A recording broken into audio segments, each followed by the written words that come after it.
Hey guys, my name is Mara Sullivan. Welcome to my YouTube channel.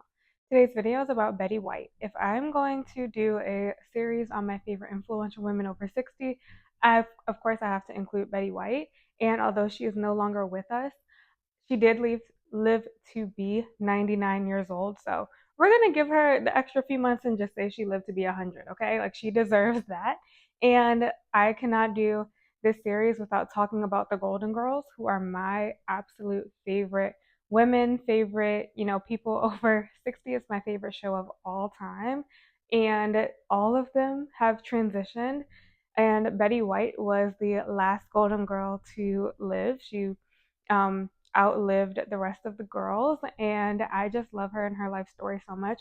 And as incredible as all of those ladies were on camera, their lives off camera, like the things that they did, behind the scenes, off the screen, were just even more incredible than the characters that they played. And Betty White is, just an exceptional person, not just, the iconic characters that she has played. She was in Mary Tyler Moore. She had her own game show. She had her own Life with Elizabeth show, was her, I believe, her first TV show, one of her first TV shows. And then, of course, she did Golden Girls, but Betty White had literally been on TV since TV started. Like she was literally one of the first people on TV. Like it's so hard to comprehend that because we grew up with technology, but Betty White lived through the Great Depression, no TV. She knew what it was like before TV even existed. And then when TV first started, black and white TV, color TV, the internet, like she lived through so many like phases and transitions of media and of this industry of being on film, being on camera. And talk about an OG. Like she was an OG before the OG was a thing. Like her life and her life story is phenomenal. This video is one video in a whole series that I'm doing, like I said, on my channel called my 60 plus golden series, where I'm doing videos on all of my favorite influential women over 60. And I wasn't sure if I was going to include women who are no longer here, who have transitioned, but it's impossible for me to do this series without talking about the Golden Girls because each of them are my favorite. My favorite people. It's my favorite show, and they, are the epitome of aging gracefully. And I just learn the most from people who are older than me.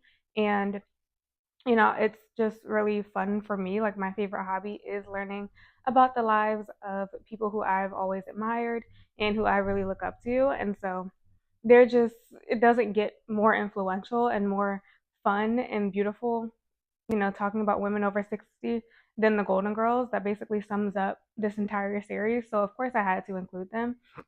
And I think I will end up including some others who are no longer with us and have just lived such incredible lives. This video is also inspired, well, this whole series is inspired by people in my own life always referring to me as a grandma. And, I just have so many like personality traits and things about me that are grandma like. I always say I'm 80% grandma, 20% Gen Z.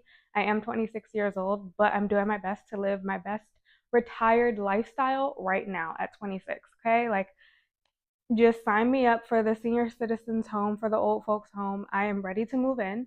And I love living a very like calm, peaceful, retired grandma lifestyle. And so I'm fully leaning into that side of myself by doing these videos.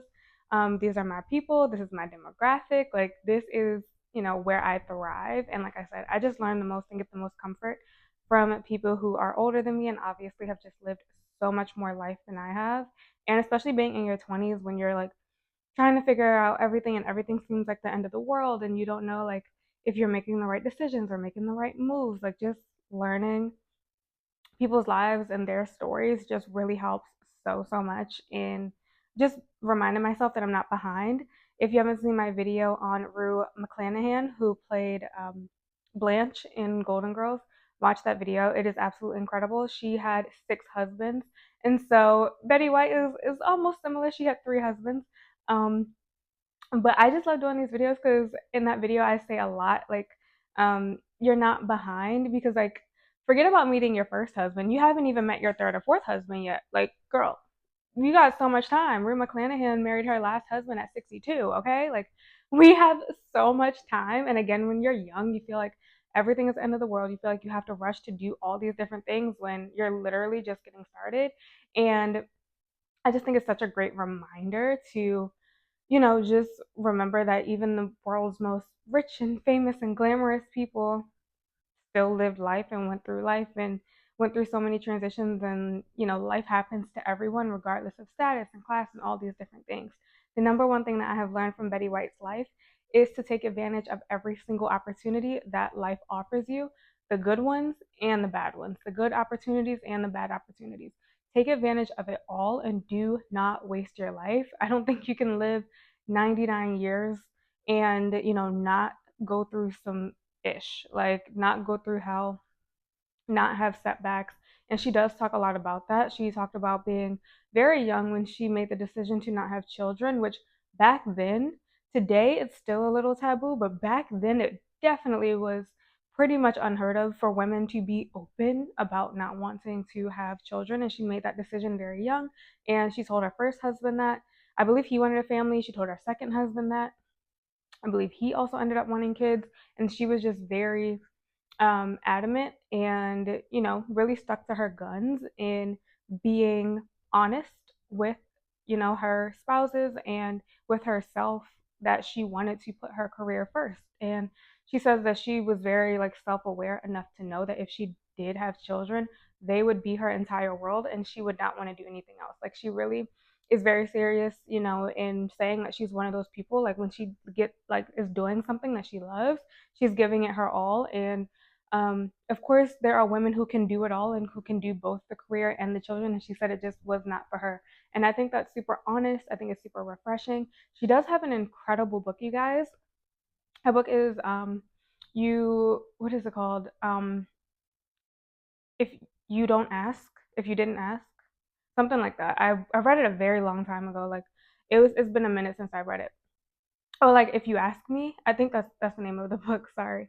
If you ask me, but if read it on audio. I highly recommend listening to it on audio because you will hear her voice. She reads it in her own voice. It's a super quick listen to. Like it's only 2 hours because when I read it, I read like listened to the audio version of the book.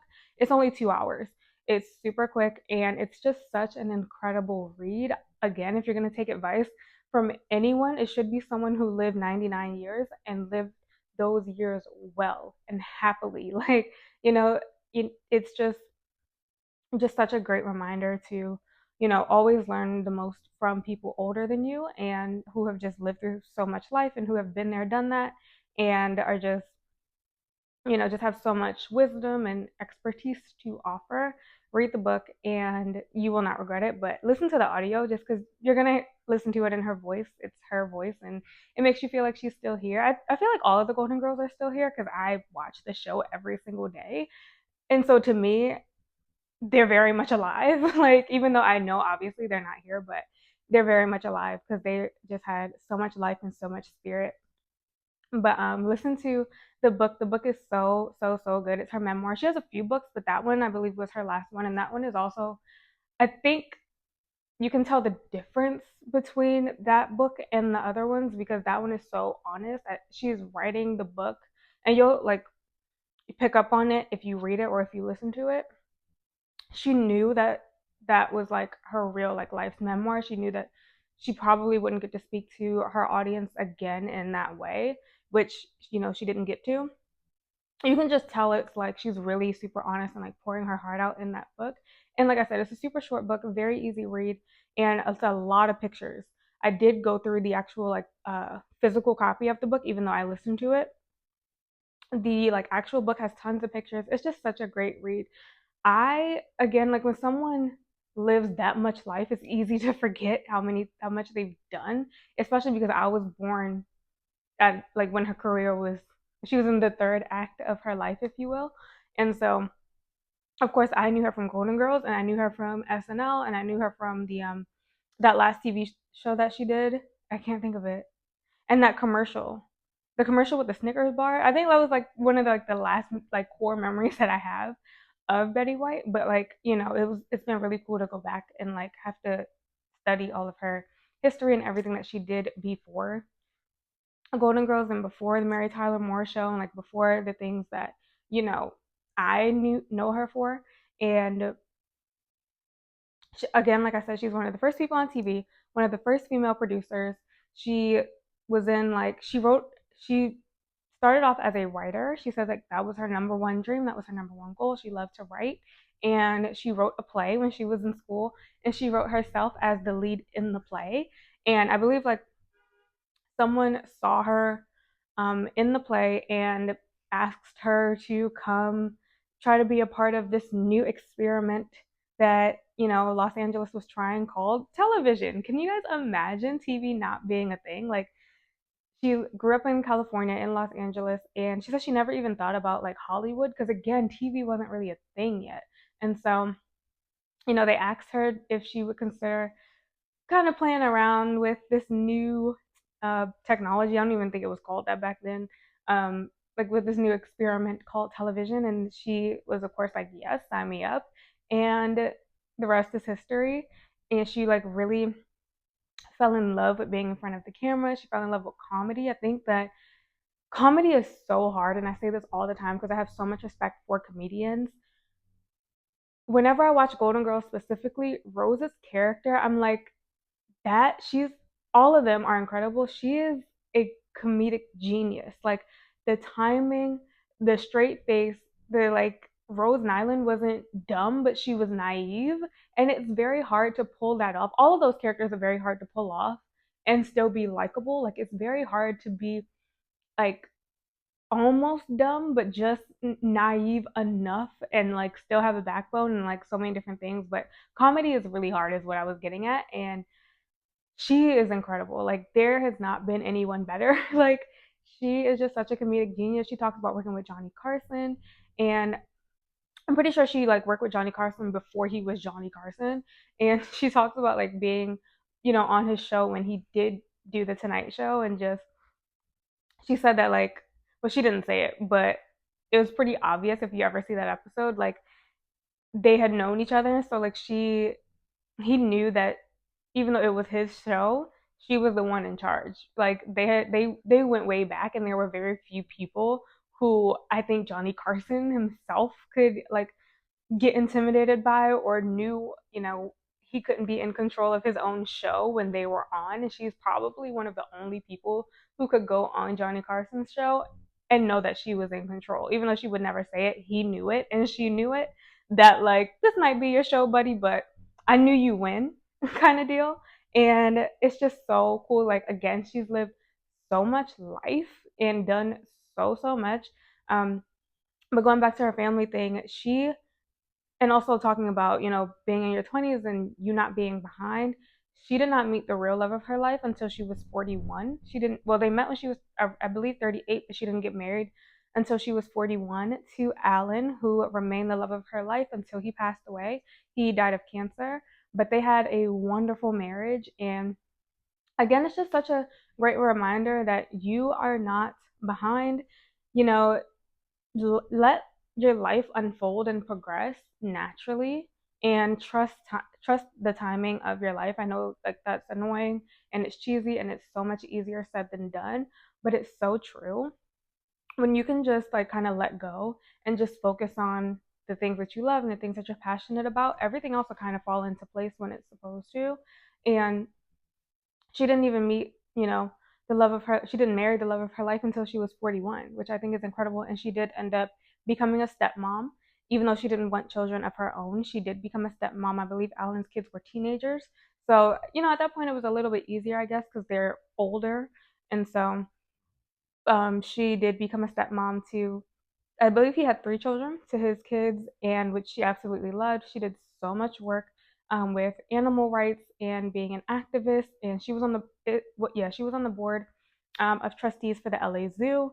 She basically committed most of her life, besides her TV career, so much of her life went to animal activism and animal rights, and she had so many pets, not just like the common dogs and cats. Like she worked with anything that was an animal, any kind of animal, all kinds of species. Worked very closely with the zoo. She said if she hadn't gotten into TV, she would have definitely been a zookeeper. which I think is so sweet. And it's so, again, it's so Betty White. Talking about Golden Girls, Bea Arthur, it's a pretty well known thing that Bea Arthur and who played Dorothy in Golden Girls and Betty White did not get along. They, um, Bea Arthur was, and you can tell just from her personality on the show, like she was much more serious and like, even though, and I'm going to do a video on Bea Arthur, like getting into like her character on the show was very different from who she was in real life, but the part of Dorothy that were like serious and a little more like straight faced and like constantly rolling her eyes, like a lot of that was who Bea Arthur was like in real life. And so she was someone like Betty White who just has such a bubbly personality. It can come off, I think, or at least it seems that it came off to Bea Arthur as like being fake or being annoying. And I definitely get that because you know when someone's like super positive or like overly positive, it can like toxic positivity is like a, what do you call it, is a phrase that we hear pretty often. Like when someone is super positive and bubbly, and you know those people who are like, I'm blessed and highly favored, and everything happens for a reason, and just look at the bright side. Like that can come off as BS, honestly, sometimes. And I think that's kind of the vibe that was going on between Bea Arthur and Betty White. Like Bea Arthur was much more serious. She was from the theater. She was very Broadway. And theater actors are known for being more serious, a little more straight laced. Betty White would do things on the set of Golden Girls, like talk to the audience in between breaks or in between like takes of the show, which Bea Arthur hated. And that, I'm not gonna lie, that would get on my nerves too, especially if I'm trying to like stay in the zone and stay in character. To see another character, like to see my co-star, whatever, like other character, like interacting with the audience and making jokes, and even though like it's just who Betty White was naturally, I understand why Bea Arthur got annoyed by her. Like it's not like hard to see, like their personalities are like complete opposite, but Betty White does talk so much about, you know, when she lost Bea Arthur, like when she died, she was like that was one of the hardest things she's ever been through in her life. And again, Betty White did outlive the entire, like all three of the other girls. She outlived Estelle, she outlived Rue and Bea. But, you know, she talks so much about how she loved Bea Arthur. And, you know, there are several, of course, like interviews and stuff of them talking about, you know, how much fun they had on the show and how great it was to work with them. But there was definitely a little feud between Bea Arthur and Betty White. But again, like you can just tell from their two personalities in general that like they would definitely clash. Like I can totally see how, you know, it would just be a problem because again, just Betty White being so, I hate using the word bubbly, but like very positive and always like looking on the bright side and that kind of thing could get annoying. But what I do like about her is that she was very realistic. Like there are people, again, sometimes when people are like overly positive, it does come off as annoying. It comes off as BS. It comes off as like, can you not? Like, you know, like it's just off putting. But she is very realistic and I love that about her. Again, she's very honest. You cannot be in Hollywood. Again, she was on TV when TV first started. There's a joke that like Betty White was on TV when TV was still silent. Like when there was silent TV, Betty White was on TV. I don't know if that's true or not, but it's, you know, not hard to believe. Like when there was TV, there was Betty White. Betty White was television. And so you cannot be in Hollywood for over 60 plus years and not have a backbone, like not be strong, not be realistic, not be hardcore. I think when most of us think of Betty White, we just think like, oh, she was probably like just so nice and so sweet. But like if you go back, and she was nice and sweet, but like if you go back and really like study her life and watch her, you know, in her shows, in her interviews on SNL, you can tell like there was a feisty girl in there. Like she did not take any ish. She, you know, was not a doormat. She was not a people pleaser. Again, like she wasn't scared to tell her husband's like, I don't want kids and bye. Like if you do, then you're not for me. Like, you know, she was very realistic. And so I like that because like I said, when someone is like overly positive or like way too nice, it does come off as fake. But because she was so realistic and because she was so honest, it kind of like meshed really well for her personality. Like she was able to maintain like, she could be serious when she needed to be. She could be hard when she needed to be. She could be more serious, but it just wasn't all the time. Like, she really did her best to see the bright side of life. She says that like people that complain all the time and taking yourself too seriously is boring and it's just a waste of time, which I definitely believe. It's just so much easier when you do try to see the good in life. Sometimes you have to look very hard for it, but you do have to do your best to not complain and to take. One of my favorite quotes is, you got to take the crookeds with the straights. That's from Fences, August Wilson's play.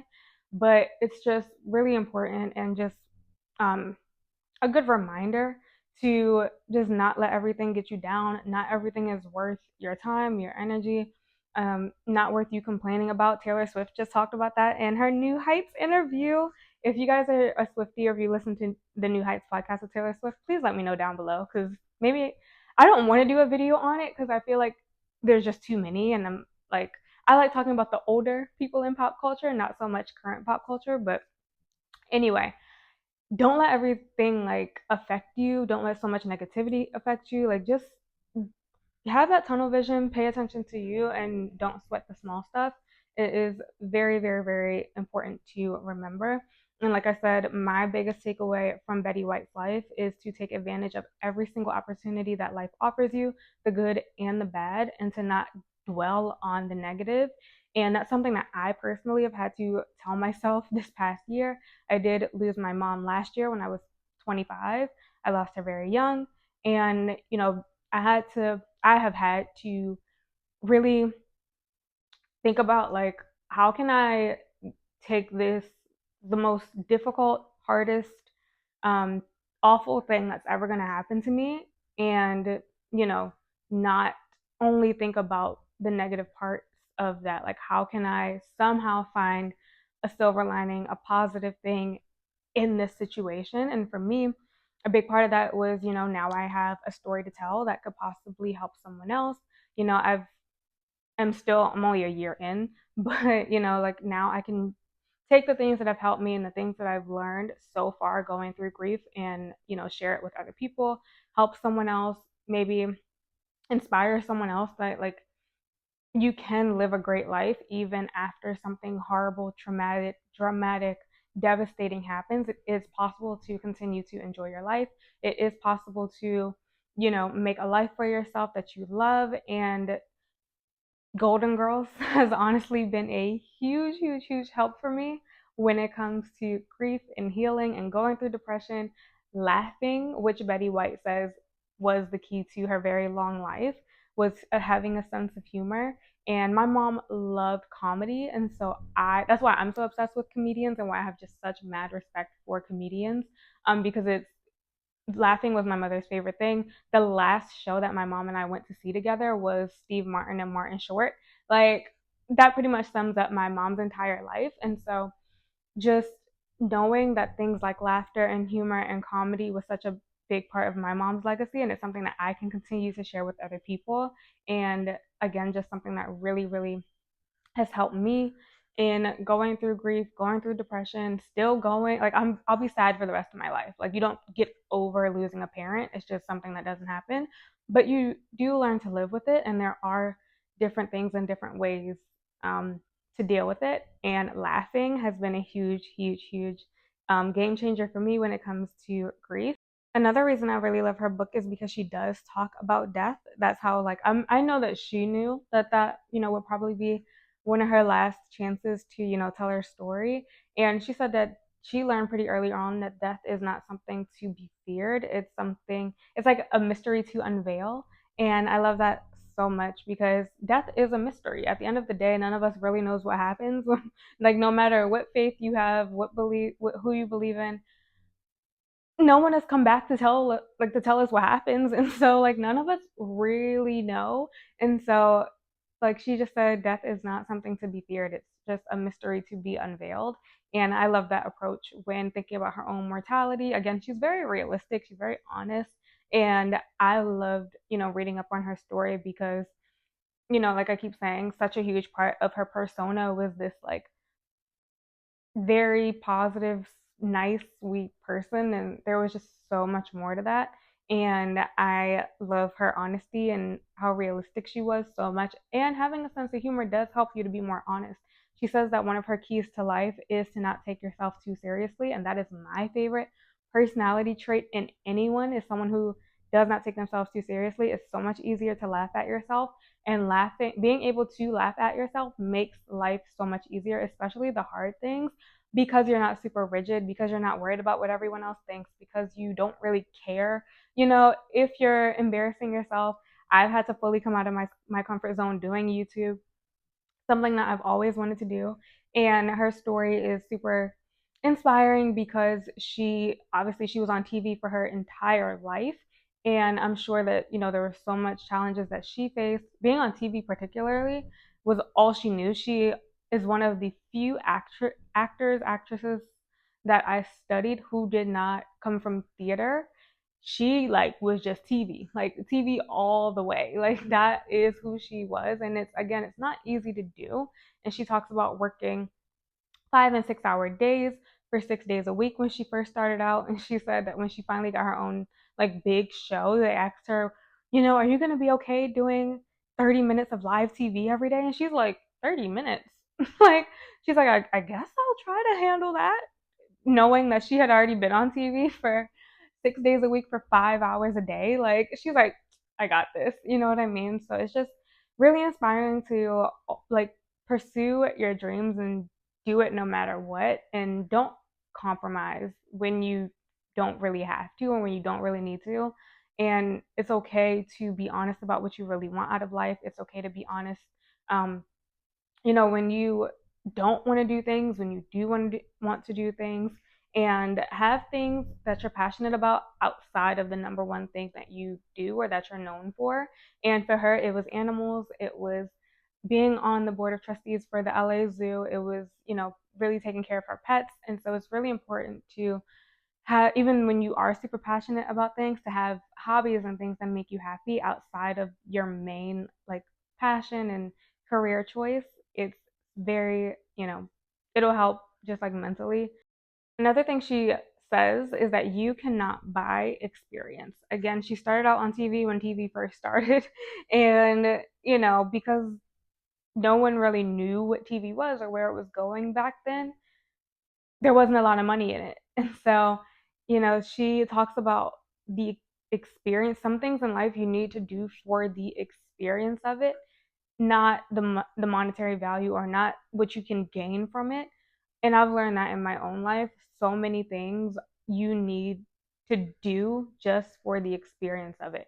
This is something that I'm doing for the experience of it. You will learn so much and be able to perfect your craft and get better at the things that you do. Start before you're ready.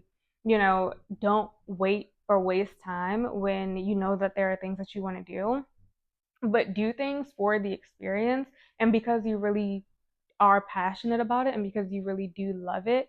Because when you do that, when you do what you love, eventually the money is going to come. It's just the like law of nature. Like, what goes up must come down, And it's just really important just to remember that. Think about, the things in your life that you, or the opportunities that you can start saying yes to just for the experience. Volunteering places, doing things for free, even just helping someone for 10 minutes. Like, do some things for the experience, not from, you necessarily being able to gain something from it just for yourself. She also says that another key to life is making your life about a lot more than you. So just find people, or in her case, find animals to help. She also talks about loving stuffed animals too. Like, she just loves animals of any kind, which I think is so sweet. As far as her like habits, routines, diet, she does say that like she didn't really follow any strict diet. She loved hot dogs, loved vodka. She says that she loved to have a cocktail before dinner. And when she was on SNL, one of the guys on the set said, I can't remember, was it Seth? Seth Meyers? It was one of the comedians. He was like, Betty White is the only person who had, mind you, she did not host SNL until she was 88 years old, okay? Like, again, it's never too late. Please do what you love for as long as you can. She did not believe in retiring. And, find something that you are that passionate about and that you want to do forever for as long as you can. But he said that she was the first uh, actress or actor in general that he saw ever get a standing ovation at the SNL after party. And he said that she ordered a hot dog and ordered her vodka on the rocks, and she stayed at the SNL after party until the bitter end. And so many people just talk about how much energy she still had, which I think is just such a huge, testament to her being able to always do her best to never dwell on the negative. Yes, address the negative, accept that bad things happen. She talks about how hard it was to lose her husband to cancer. Like, she had been through a lot of life. Again, you can't be in Hollywood for since the dawn of Hollywood, basically, and not, experience devastation, hard things, but being able to really have that, optimistic, very curious approach to life and gratitude for life and just having that curiosity for as long as you can is so important. She also talks about liking red licorice, and her favorite exercise was going up and down the stairs, which I think is incredible because normally I just hear people say like walking or running. Stairs are great. It's also like really great for your heart because your lungs get a lot more exercise when you're going up and down the stairs. And she also talks about loving to have her weekly poker night, which, kept her mind active and just kept her having a lot of fun even as she got older. And she also talks about doing crossword puzzles as much as she could, just to keep her brain stimulated. I think that cognitive, you know, health is the most important as you get older, maintaining cognitive health, and that goes along with your physical health. As you age, it's just really important to make sure you keep your mind active, keep your brain active. I think not retiring is a very great way to do that. Even though I am pro retire, like I like love the idea of living a retired lifestyle, but not necessarily stop working, if that makes sense. Like, just finding things that you're passionate about and doing those things for as long as you can is, I think what anyone could hope for, in life is to be able to merge being able to make a living and doing what you love together. And she really, really, really, really managed to do that. Last thing she attributes some of her or a lot of her success to is to not needing a lot of sleep, which, if anyone, if you guys know me, you guys know I am big on sleep. I love sleep. Sleep is my best friend. But she says that she mostly only slept for 4 hours a night, which I found to be very interesting because they say, in order to live a long, healthy life, you need to sleep 8 hours a night. Betty White kind of contradicts that. She lived to be almost 100 and she only slept 4 hours most nights, which I found very interesting. She said that she just loved to have more hours in the day to get more done, and she did. I'm pretty sure she spent more hours on TV than anyone in history. Like, I don't know if anyone's ever done that research or done that math, but I'm pretty sure there's no one who spent more hours on, like, clocked hours on television than Betty White. And so, she said that she only slept 4 hours most nights. She needed to get done a lot. She did not need a lot of sleep in order to function, which I think is amazing because I do. And at 26, I need a lot of sleep to function. But I just love rest. I love coziness. But she just has that like energy, and I think it's a lot easier to do that like when you're doing what you love 24/7. And so it's really important to find something that you love, find something that you're super passionate about. Comment your favorite Golden Girl down below and your favorite Rose Nylund story from St. Olaf. If you remember any of them, please comment it down below, or your favorite episode. I absolutely adore Betty White. I adore all of the Golden Girls. Give this video a thumbs up if you enjoyed it. I will be doing videos on Estelle Getty and Bea Arthur. Did I leave one out? Nope, just those three. No, those four. Yeah. I'm having so much fun doing this series. Again, these are my people. This is my demographic. This over 60 series. I am such a grandma and I love doing this so much. And subscribe to the channel if you have not already, and I will talk to you in my next one. Bye.